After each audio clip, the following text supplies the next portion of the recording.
Está começando mais um Entre Chaves, o seu podcast de desenvolvimento de software. Eu sou o Ângelo Assis e hoje vamos falar sobre Agent Experience. Estamos numa nova era de agentes, de inteligência artificial, e isso trouxe pra gente um novo conceito, Agent Experience. Antes da gente falar um pouco mais sobre o conceito, sobre o assunto, tô aqui hoje com a minha co-host, Fernanda Vieira. E aí, Ângelo, e aí, pessoal? Pois é, tô indo animada pra falar sobre esse tema, nessa era nova de enterprise autônoma, agentes autônomos, como os agentes interagem com os nossos sistemas. É um tema muito interessante, a gente fala muito de agente aqui no Entre Chaves, Fala um pouco dessa mudança de paradigma que a gente teve, estamos vivendo aí de uma mudança, de problemas orientados a aplicações para problemas orientados a agentes. Vamos ver o que esse tema nos traz aqui de riqueza de discussão. Bora lá. É isso, eu vou confessar que eu estava ansiosíssimo para gravar esse episódio, Fernandinha, porque hoje a gente tem uma convidada especialíssima. Ela é, uma convidada de honra, é a primeira vez dela aqui no Entre Chaves. Verdade, E ela é ninguém menos do que Yasmin Fonseca. Seja bem-vinda, é uma honra te receber aqui, Yasmin. Obrigada! Oi, Ângelo, oi, Fernandinha. Oi, pessoal. Muito obrigada por me receberem no Entre Chaves. Primeira vez, um absurdo. Um absurdo mesmo, absurdo. É verdade isso, Mas muito obrigada pelo convite. Posso dizer para os ouvintes que eu estou obcecado com esse assunto. Porque como head de produto aqui da DTI, eu fico obcecado tentando imaginar o que vai mudar na nossa vida de forma prática. Num cenário em que existem agentes, o que muda na nossa vida para produzir soluções digitais. Então, bora lá, vamos conversar sobre o assunto. Bora lá, contextualizando, gente. Olha, surgiram as LLMs em um mundo distante. 2022, novembro. Surgiram as LLMs. Assim, surgiram de forma pública, Vamos falar isso, assim, Isso. Que, enfim. ChatGPT popularizou isso, tudo, exatamente. Surgiu. Aí as LLMs meio que se especializaram ali, começaram a consultar uma API ou outra, começaram a fazer umas tarefas mais específicas e surgiram os agentes. Aí o pessoal falou assim, olha, esse negócio de consultar a API cada hora de um jeito não tá legal, vamos fazer o tal do MCP. Aí surgiu o MCP, que aí a gente começou a padronizar a comunicação entre as LLMs, APIs, até mesmo entre modelos, entre agentes. E aí surgiu lá o protocolo Agent to Agent do Google, que potencializou ainda mais. Aí o MCP foi o primeiro passo pra gente ter um ecossistema de agentes. O Agent to Agent foi um negócio assim que oficializou tudo, O Agent to Agent, ele veio pra padronizar a comunicação entre agentes, agentes, Se o MCP isso. era entre agente e ferramenta, Assim, por exemplo, entre o agente chamando uma API, o Agent to Agent é um protocolo para facilitar a comunicação entre agentes num ecossistema de orquestração de agentes, por exemplo. E aí, nessa cenário é um ecossistema onde a gente tem um monte de agente, a gente começa a se preocupar como eles estão trabalhando, como eles estão raciocinando, como que eles estão conversando um com o outro, E isso trouxe pra gente esse conceito de Agent Experience, baseado também, obviamente, no conceito de User Experience, Customer Experience, onde a gente se preocupa em Developer Experience, onde a gente se preocupa em promover a melhor experiência para uma entidade, digamos assim. Eu poderia até usar a palavra agente se a palavra agente não tivesse outro conceito aqui hoje, Mas, enfim, com tudo isso, com essa contextualização breve, veio o conceito de Agent Experience. E para começar, explica pra gente o básico. Já deu uma contextualizada, a prévia, contexto histórico, LLM, MCP. Histórico de 2 anos atrás. Muito legal. Mas aí, trazendo para o conceito de Agent Experience, para a sua experiência de produto, o que você já está enxergando de legal nesse assunto novo? Eu acho que é importante, pra gente setar o tom dessa conversa, tentar entender a grande diferença que os agentes vão trazer para as empresas, que é sair de um paradigma de interação em que a IA é seu assistente, gera conteúdos para você de diferentes naturezas, para um paradigma em que a IA vai executar ações por você. E se ela vai executar ações por você, ela precisa ter acesso às funcionalidades, às ferramentas para executar tais ações. Isso é muito importante entender, eu acho, para você entender por que Agent Experience está aparecendo como uma expressão importante, porque tem esse fato, para um agente ser bom, ser confiável, Exatamente, para ele conseguir realmente te ajudar, ele tem que ter acesso ao ferramental para executar as ações para você. Então eu acho que é por isso que esse tema está surgindo, porque está aparecendo aqui nessa nossa esfera de desenvolvimento de software uma nova persona, um novo ator, que a gente tem que se importar. Tem que se importar como é que ele se integra com as ferramentas que já existem e como que nós, humanos, interagimos com ele. Então eu acho que é por isso que tá tão quente esse assunto, porque de fato eu estava lendo um artigo hoje cedo da Microsoft tentando pôr luz sobre o que vai ser essa organização do futuro em que a força de trabalho, ela é um misto híbrido entre seres humanos e agentes, ambos executando funções. Então, para os agentes conseguirem executar essas funções, como é que ele vai acessar as ferramentas? Acho que essa é a primeira coisa que a gente tinha que setar o tom, e aí a gente pode conversar depois sobre as implicações dessa existência dos agentes nas empresas. No final das contas, então, é como, né, o meu sistema, se o meu sistema está preparado, se o meu ecossistema está preparado para que um agente possa interagir com ele, né? Isso é muito legal quando você falou sobre autonomia. A gente já falou aqui no Entre Chaves muitas vezes, né, sobre agentes autônomos e tal, mas eu acho que a gente nunca entrou tanto com profundidade nesse tema, até dando exemplos e tudo mais. Quando a gente chegou mais perto foi talvez no episódio de MCP, talvez. Assim. Talvez ali, né? Mas pensando assim, o que seria, por exemplo, um agente iniciar uma comunicação, né? O que seria um agente iniciar uma execução de algo de forma realmente autônoma? Trazendo pro mundo do desenvolvimento de software, imagina só, né? Que eu tenho lá um agente no meu processo de DevOps e aí minha pipeline falha e meu agente automaticamente, sem eu precisar interagir e pedir para ele, consegue identificar o problema, abrir um pull request e corrigir o meu problema. E aí, vou pegando esse exemplo, assim, o agente de pipeline fez isso, mas ele consultou um outro agente de monitoramento que tinha acesso aos logs. E aí ele percebeu o que estava acontecendo e ele consultou um outro agente que tinha acesso ao repositório e conseguia fazer as alterações no código, fazer o commit e startar um novo pipeline. E aí sim ele conseguiu colocar o negócio em produção. Assim, é uma conversa entre agentes que a gente tá só assistindo. E é bem diferente, né, do que... Ali. Exatamente. E trazendo pro mundo real, imagina, né, que se a gente recebesse uma fatura nossa por e-mail e eu tivesse um agente que fosse trigado com isso e já me falasse assim, você gastou muito esse mês com streaming. Por que você não cancela só as 15 streaming que você tem? Esse exemplo está muito real. Né? Exatamente. E às vezes até já cancela, já agenda seu pagamento, enfim. É esse tipo de agente que a gente tá falando, né? Que é o agente que a gente acredita que cada vez mais vão interagir, né? Vão existir, né? No nosso conceito. E eu tava ouvindo outro dia um podcast falando sobre aceitação do público em relação a esses agentes autônomos.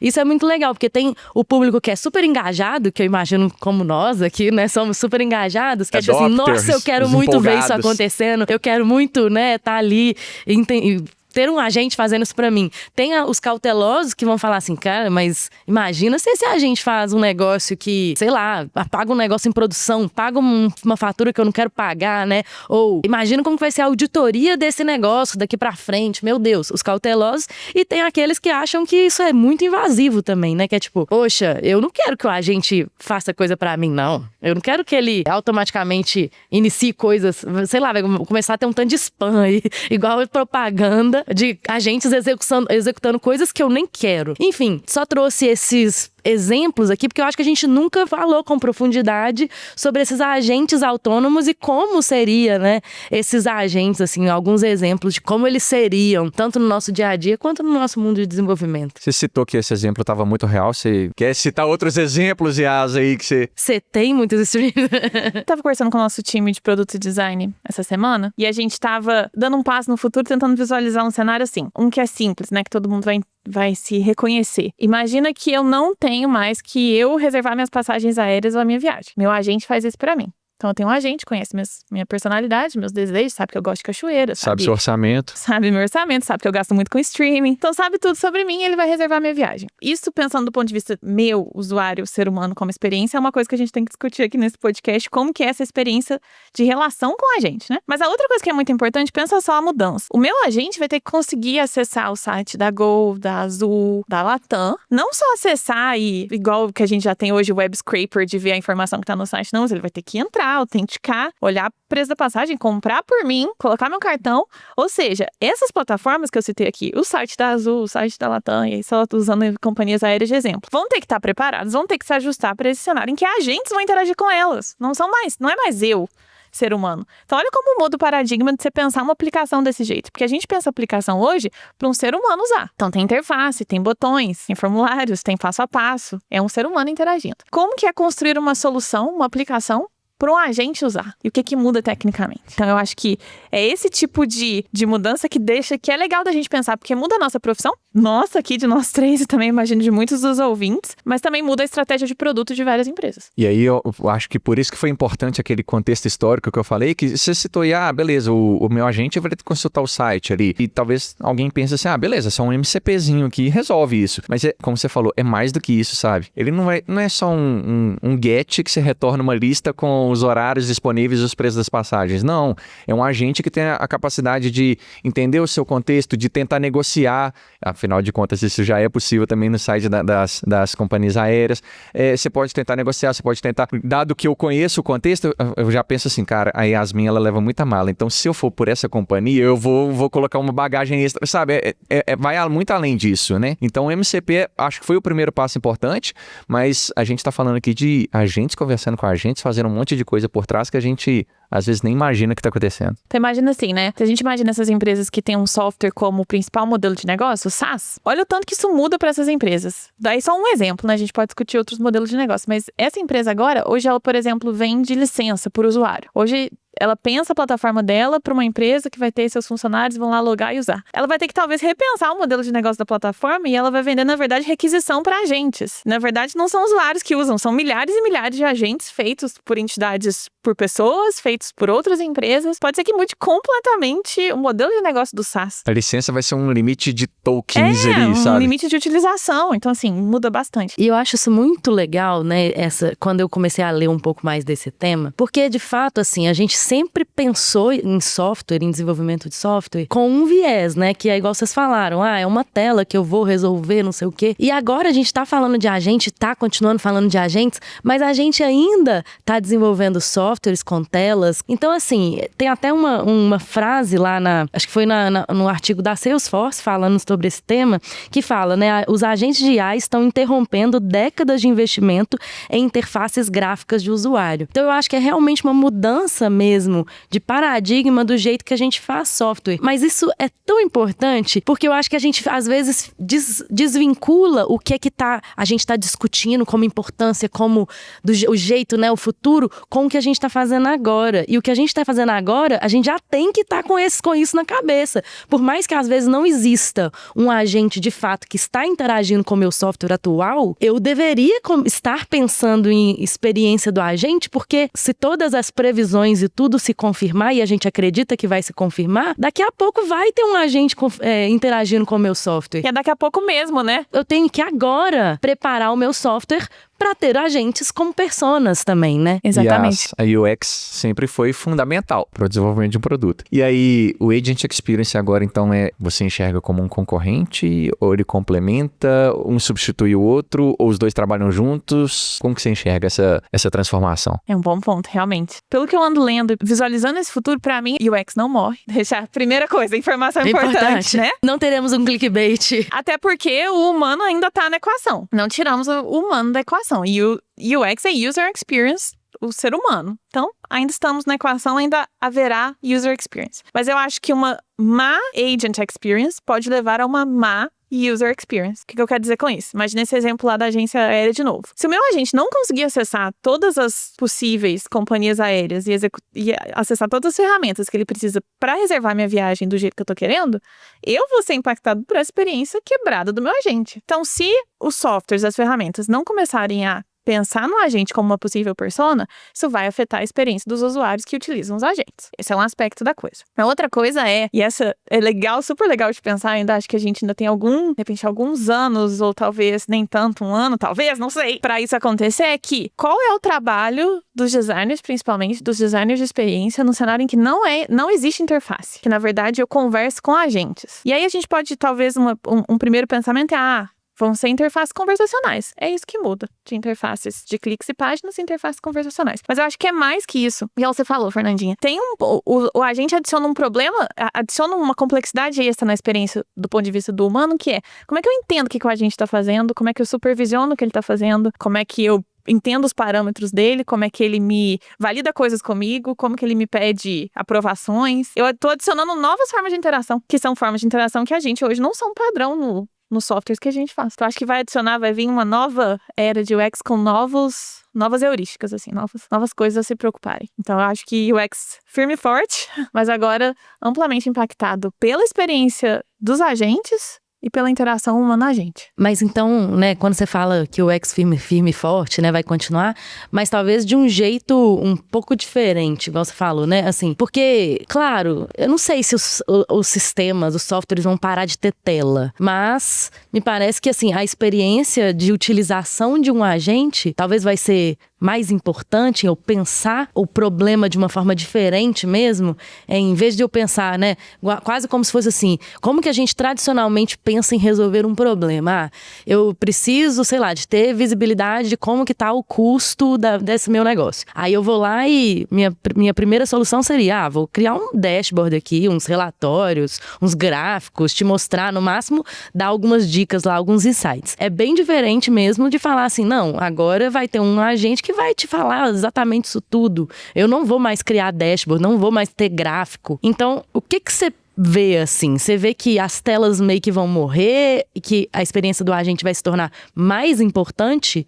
Ou seja, o UX de como o agente UX de como o humano interage com o agente vai ser mais importante do UX padrão? Boa pergunta, né? Assim, se as previsões se concretizarem da aplicabilidade dos agentes nesse universo corporativo, porque eu digo se as previsões se concretizarem? Porque tem uma grande hipótese aí de que os agentes realmente vão fazer parte da nossa vida. Vai ser um colega. Você vai ter seu time de pessoas e seu time de agentes. Pair programming com o agente, né? Não, é real. O desenvolvimento de software talvez é a primeira função que andou o passo mais significativo, mas a expectativa é que isso impacte basicamente todas as funções de um negócio. Se isso for verdade, se isso se concretizar, e eu digo, a minha hesitação aqui de dizer se isso vai ser verdade ou não, é porque eu acho que ainda tem passo para a tecnologia para chegar lá. Ainda tem respostas que a gente tem que dar de supervisão de agente, como é que a gente faz para evitar alucinação. Tem várias coisas que eu acho que a gente ainda tem como mercado que amadurecer antes de cravar que essa previsão ela é certeira, sem sombra nenhuma de dúvida. Mas se ela se concretizar, eu acredito que sim. A experiência com agentes vai se tornar uma das coisas principais que toda organização vai discutir. Porque o volume de agentes aparecendo e da sua interação com a gente vai acabar ficando maior que a sua interação com telas, a sua interação com aplicações, vou chamar tradicionais, aplicações que a gente faz hoje em dia. Só que UX, no final das contas, ele é independente do meio. E o UX, na verdade, ele é uma série de princípios de como você garante que um usuário atinge seu objetivo através da interação com tecnologia. Hoje acontece que a interação é através de telas, cliques, botões e páginas. Então, eu tô dizendo isso porque eu realmente acredito que os mesmos princípios que a gente usa hoje para produzir uma aplicação digital que é boa para o usuário, a gente vai conseguir aplicar. Ou seja, visibilidade, possibilidade de correção de erro, affordance, que é garantir que o usuário entenda o que dá para fazer naquela solução digital. Todos esses princípios vão ser extremamente aplicáveis, só que agora a gente vai ter que pensar em um outro meio de interação. Então, eu acredito que pode ser que a gente tá nessa virada. E daqui um ano a gente grava isso de novo e já se concretizou o que é o UX para agentes. Já tô ansioso pelo episódio Agent Experience Parte 2 do ano que vem. Vamos lá, marca na agenda, um ano a gente se encontra de novo. Oi, você comentou aí que os designers têm que se preparar para isso, né? E não só os designers, mas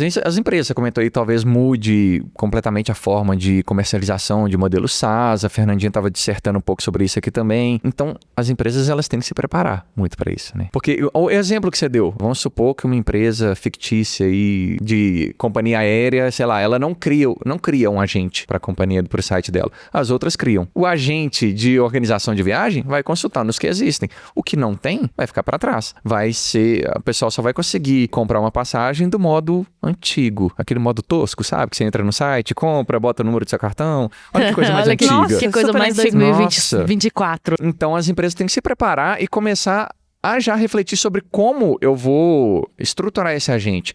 E aí eu digo, a forma técnica, o fluxo, tudo isso que você está falando, quais são os princípios, como que vai ser a nova tela disso? Essa tela, será que ela vai ser mais simples, mais complexa? Não sei. O que você enxerga de caminho de preparação para as empresas? Com certeza, esse assunto, eu acho que já tem que fazer parte das discussões de toda empresa, de toda natureza. Para as empresas que o modelo de negócio dela gira em torno de uma solução digital, de uma plataforma. Principalmente, a gente falou do SaaS, mas tem outros modelos de negócio que também a plataforma é o principal, sustenta o negócio. Essas, com certeza, já deveriam estar pensando nisso, porque haverá ainda, a gente não conversou sobre isso, mas acho que vale a pena introduzir isso aqui rapidamente, uma opção de um modelo mais fechado e um modelo mais aberto de inovação, né? Quando eu quero dizer isso, é assim, vamos voltar no exemplo da agência aérea. Eu posso ter um modelo aberto em que eu tenho um agente que acessa várias plataformas que não são minhas mesmo. É um modelo aberto de inovação, né? E ferramentas diversas de provedores diferentes, de donos diferentes interagindo entre si. Um modelo completamente aberto de interação. E tem um modelo mais fechado, que aí eu acho que as empresas, as grandes corporações, as grandes enterprises têm que começar a pensar que talvez esse seja o caminho mais natural para elas, que é assim, igual o Microsoft com o Copilot. O Copilot da Microsoft como agente acessando os próprios produtos da Microsoft, conseguindo acessar o Outlook, conseguindo acessar o navegador, conseguindo acessar a máquina. Então essa é uma versão de integração entre agentes ali dentro daquela empresa. Esse tipo de discussão, assim, eu acho que toda empresa deveria estar começando a se conscientizar do tema, ver para que lado que está indo, para um caminho aberto em que eu vou expor as minhas soluções, é para o mercado mesmo, é para agentes externos usarem. Não, eu estou indo para um caminho que eu vou criar meus próprios agentes, eu quero que os meus próprios agentes interajam com as minhas próprias aplicações, que é um caminho que também vai exigir mudanças arquiteturais, muito provavelmente. Tu começar a tomar essa decisão. E para empresas como a nossa, que cria os softwares, que é uma outra mudança, que é como que eu boto os meus arquitetos, as pessoas que concebem soluções para conceber uma solução que agora é deste universo. Então, quando eu pensar uma arquitetura de soluções, não tô mais pensando numa aplicação igual a gente pensava em 2024. É uma aplicação para uma era agêntica. É uma arquitetura agêntica. O que é essa arquitetura agêntica? Então, acho que toda empresa, de fato, tem esse momento de tentar calibrar um pouco o que já é concreto, o que ainda é hype, o que ainda é previsão, mas começar a se conscientizar sobre esse tema e começar a tomar ações, sem dúvida. Quando eu fiquei, lendo sobre o modelo, esse aberto e fechado, eu fiquei justamente pensando, assim, por exemplo, um iFood da vida, assim, para ele faz muito sentido ter um modelo aberto, porque faz muito sentido, por exemplo, eu poder pedir minha comida pelo WhatsApp. Usar o meu cursor, se eu tô lá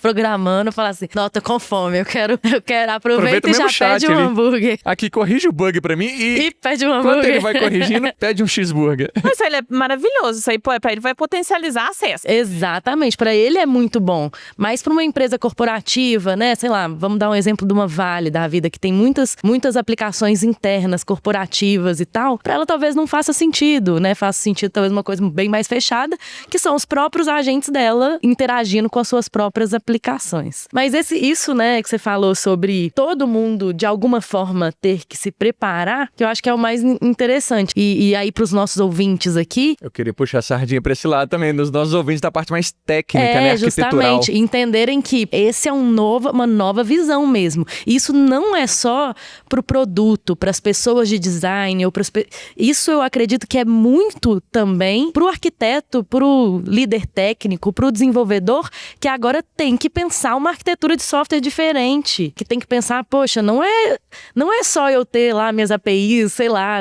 que estão emaranhadas naquele código, sem muita legibilidade, Não, eu tenho que ter fluxos muito claros para que agentes consigam acessar coisas específicas da minha aplicação, e consigam, da melhor forma, com seus modelos thinking, e tudo mais, tomar as melhores decisões para esses fluxos autônomos, Assim como hoje, se a gente fizer uma arquitetura ruim, a gente vai dificultar muito o trabalho da galera de design produto, de entregar uma boa UX. Futuramente, se a gente tiver uma arquitetura ruim, pensando agora pro modo agêntico, a gente vai dificultar muito de entregar uma boa exatamente. Agent Experience, Aí Yas, com sua permissão, vou fazer uma pergunta pra Fernandinha agora. Eu tenho meu palpite aqui, eu queria só ouvir a opinião da Fernandinha primeiro. O que você enxerga de arquitetura, assim, de mudança técnica? Talvez não mudança, mas adaptação, uma coisa nova, sei lá, o que você enxerga de mudança técnica com essa mudança, essa era de agentes agora? Eu acredito muito nisso que eu falei, em APIs muito, muito bem definidas, com responsabilidades únicas, assim, estruturas, acho que muito MCP, assim, atualmente, apesar de que a gente falou que não é só MCP, mas eu acredito que hoje uma API, ela tem que a gente já tem que criar uma API com esse mindset de que ela pode ser consumida por um MCP, e que deveria ser fácil fazer isso. Eu acho que é principalmente isso, assim. Eu fiz a pergunta pensando em principalmente duas coisas. A primeira era essa mesmo. APIs bem definidas, contratos bem definidos, que a gente sabe que quanto mais organizado tiver o seu código, melhor vai ser o seu agente de codificação. Quanto mais organizado tiver a sua API, melhor vai ser o seu agente para consultar as APIs, né? Pensei numa outra coisa aqui também, que é também o fato de como os agentes vão iniciar coisas, né? Tem que ter eventos, a sua aplicação talvez faça sentido que ela seja orientada a eventos, ou ter webhooks ou algumas coisas assim. É uma boa. Que faça com que o seu agente consiga ser trigado rapidamente quando algo acontecer, né? Já que ele vai precisar iniciar coisas, né? O outro aspecto que eu ia trazer é, se você ainda não pensou na arquitetura de dados da sua empresa... Aí é outra coisa importantíssima. Você já tá atrasadíssimo. Na hora que tá chegando essa era de agentes, fica mais atrasado ainda, porque eles vão depender muito de bons dados para poder tomar boas decisões. Então, acho que os dois aspectos que eu tinha na cabeça, assim, bem claro, era APIs e dados, em resumo. Deixa eu perguntar uma coisa pra vocês. Vou inverter totalmente. Invertemos tudo.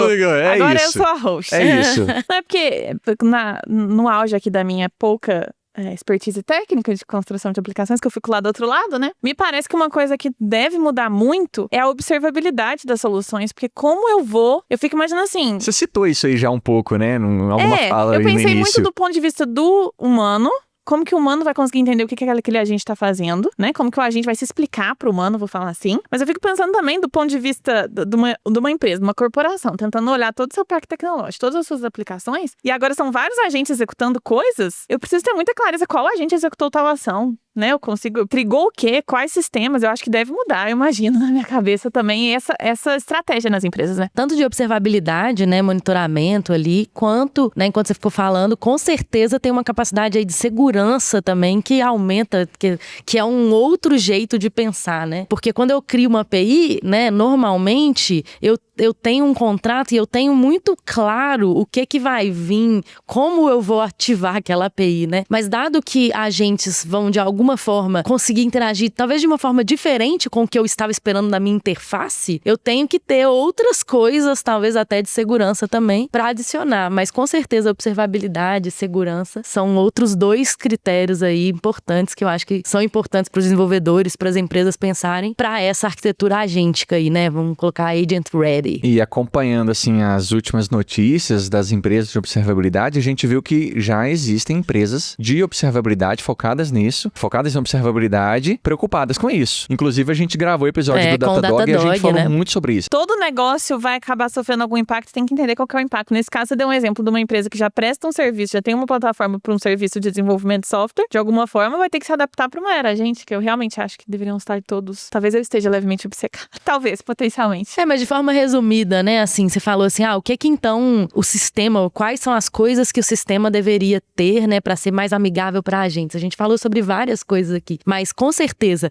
ter APIs bem definidas, né, ou seja, ter um back-end ali, uma arquitetura de domínio de negócio bem estruturado, né? A gente falou sobre uma arquitetura de eventos, né, ali talvez tenha alguma coisa ali assíncrona que eu consigo de fato trigar coisas, né? Falamos sobre dados, a importância de eu ter dados limpos, de alta qualidade, porque às vezes o agente ele vai consumir esses dados e esses dados eles têm que estar confiáveis, né? Então eu tenho que ter essa estrutura de dados. Falamos sobre observabilidade e segurança. Ou seja, né, falamos sobre muita coisa assim que eu acho que são extremamente importantes. Tudo que envolve desenvolvimento de software. No final das contas, tudo. Exatamente. Por isso o assunto é tão importante, justamente, porque ele pode impactar todas as disciplinas. A gente falou de produto, a gente falou de design, a gente falou de arquitetura, realmente. E nisso vai ter a operação disso tudo. Como que vão ser os novos... A gente já falou sobre isso também lá no episódio de Software 3.0. As novas organizações de time, sabe? Tipo, vai ter time mais júnior, mais sênior, com a IA sendo parceiro, sabe? Isso muda a organização do time, vai mudar o comercial, a forma como a gente fecha uma nova parceria com um novo cliente, com a forma com que a gente negocia os prazos, sabe? Tudo.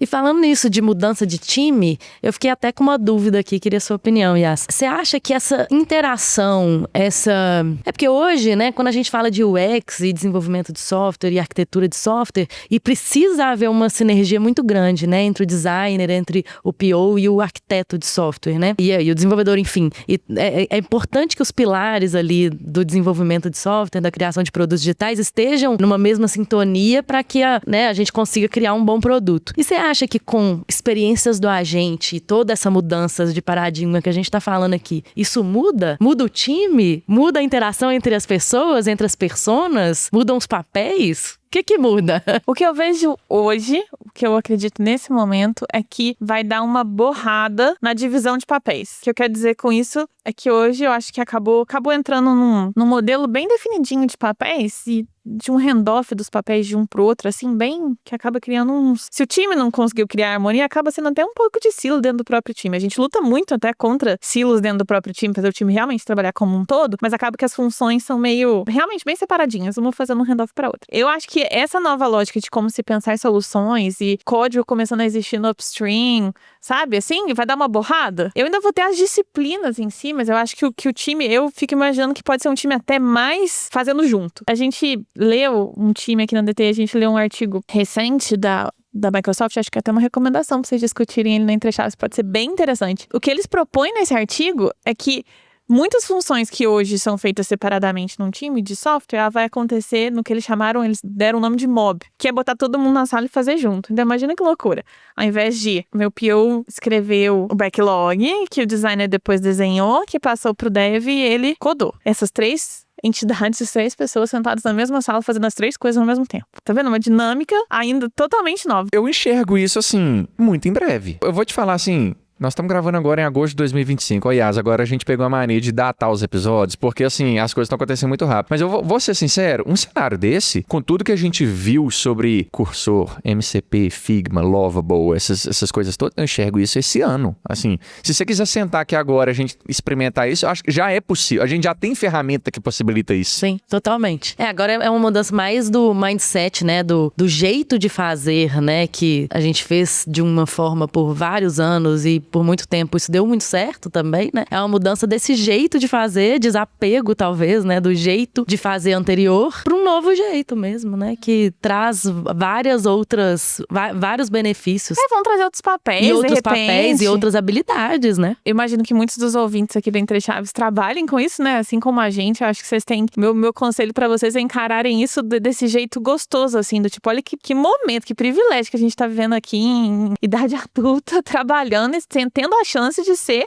as pessoas que vão definir um novo jeito de trabalhar com uma tecnologia emergente, sabe? É muito legal. Se eu pensar assim, talvez a gente esteja num daqueles momentos que foi antes da internet surgir. Mas que talvez a gente, né, que participou, mas não ativamente, né? E agora, concordo, é uma mudança de paradigma que estamos participando ativamente, A gente né? vai poder contar pros nossos filhos, pros nossos netos. Nossa, eu tava lá. Você acredita que não existia LLM na minha época? Você acredita que em 2024 eu pedi iFood, colocava meu cartão, precisava escolher o restaurante, que mesmo eu tendo pedido no mesmo restaurante 50 vezes, né? Eu precisava ir lá. Dá um pouco de ansiedade, eu acho, né? Porque pode mudar os nossos papéis, pode mudar tanta coisa, mas acho que dá pra olhar pra isso sobre uma ótica de legal. Eu vou ajudar a inventar esse novo jeito de fazer software. Dá um ar de ficção científica, assim, um pouco, não dá? Eu acho. Sinta-se um meio Black Mirror, assim, sabe? Coisas não vão se concretizar, assim como todo pico de tecnologia, hype de tecnologia.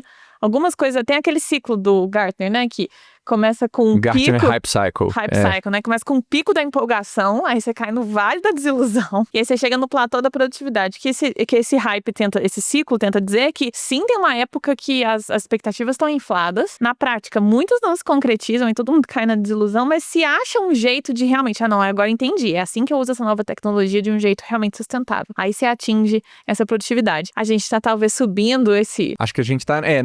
hoje já tá lá no topo ou tá subindo pro topo. Estamos por aí. Mas isso que você falou é legal, porque o vale da desilusão do Gartner ali, ele é muito necessário para que a tecnologia se prove. Porque vai ter uma frustração do tipo assim, nossa, achei que isso ia resolver todos os problemas do mundo e não vai. Acho que não. Mas aí o vale da desilusão, ele é necessário para isso, para a tecnologia ter que se provar, amadurecer e aí chegar num platô de produtividade que vai ser assim, o auge, né? Aí sim. E falando nisso, eu queria a opinião sua justamente sobre esse hype e essa contraponto aí do vale da desilusão. Porque com o hype, né, de falar muito sobre a gente, muito sobre muitas empresas estão, né, criando coisas e querendo, né, surfar na onda, criar agente, e às vezes não fazem tudo aquilo que a gente falou que é necessário, né, assim, para ter de fato um sistema sustentável e realmente um agente que faça sentido, né, e que seja realmente saudável, seguro, confiável, enfim, tudo isso. Como que você acha, Yas, que a experiência do agente, tudo que isso que a gente tá falando, muda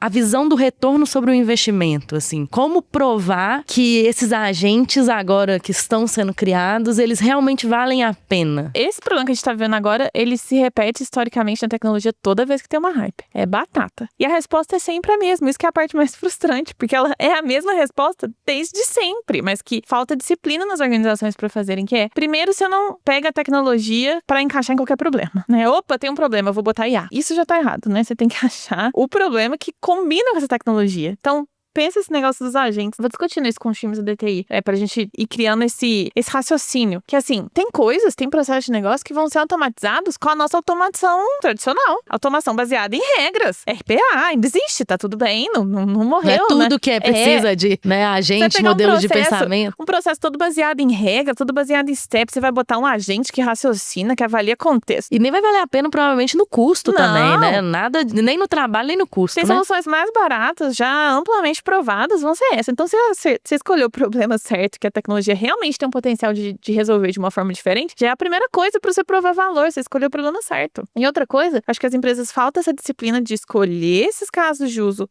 onde realmente combina, né, problema e tecnologia, e fazer o fundacional para aquele caso de uso sair do piloto. Porque acho que essa é outra frustração que acontece nesses hypes de tecnologia. Todo mundo, você faz piloto, faz assim, né? Faz a torta direito. Mas o pulo do piloto para produção, realmente para escala, é um outro bicho, porque tem aspectos fundacionais da organização que às vezes não estão prontos. Então tem que investir nas duas coisas ao mesmo tempo. Então eu falo que é frustrante porque é a mesma resposta. Se a gente voltasse 10 anos no começo da nuvem, no hype da nuvem, mesma coisa. Será que vale a pena investir em nuvem? Mesma coisa, mesmo raciocínio. Nossa, então é isso, gente. Que assunto denso, complexo, cheio de previsões, cheio de achismo ainda, por que não? Muitos achismos, mas muitos fatos já também, né, Yas? Igual eu falei com você, tem muita coisa que você falou aí que se a gente quiser já testar aqui agora, acho que a gente já tem ferramentas prontas para algumas coisas desse futuro que a gente tá falando aqui, né? Mas uma dica, assim, que eu acho que é muito importante para os desenvolvedores, para todo mundo que tá nos ouvindo agora, é que as aplicações que a gente está desenvolvendo hoje são as aplicações que amanhã vão precisar estar prontas para tudo isso que a gente tá falando. Quiçá hoje mesmo vão precisar estar prontas, né? Mas às vezes não é só porque a sua aplicação ainda não interage com o agente, que o agente não tem que ser considerado como sua persona. Porque provavelmente, se não é hoje que ele vai ser, amanhã ele vai se tornar, né, assim. E por mais que isso ainda é uma previsão, eu acho que isso tá se tornando cada vez mais realidade e como tudo que a gente vê de IA, né, que as coisas aceleram de uma forma muito grande, muito rápida, eu acredito piamente que é muito em breve mesmo que esse tipo de aceleração vai bater na nossa porta, sabe? Prevejo muitas refatorações. Então é isso, pessoal. Yas, mais uma vez, muito obrigado. Muito obrigada, sua presença aqui foi maravilhosa. Foi ótimo bater papo com vocês. Me chamem mais vezes. Com certeza iremos, né? Bom, gente, chegou um momento que não é fácil, mas é uma despedida. Esse foi o meu último episódio como host aqui da Entre Chaves. Vou assumir novos desafios na minha vida profissional. Então, vou voltar a ser apenas um ouvinte como vocês. Sigo sendo um fã do Entre Chaves. Sigo desejando todo o sucesso para o podcast. Mas por hora, fica aqui a minha contribuição para essa história. Obrigado a todos. Obrigado à equipe do Entre Chaves. Obrigado pelo carinho dos ouvintes. E é isso. Obrigado, até mais.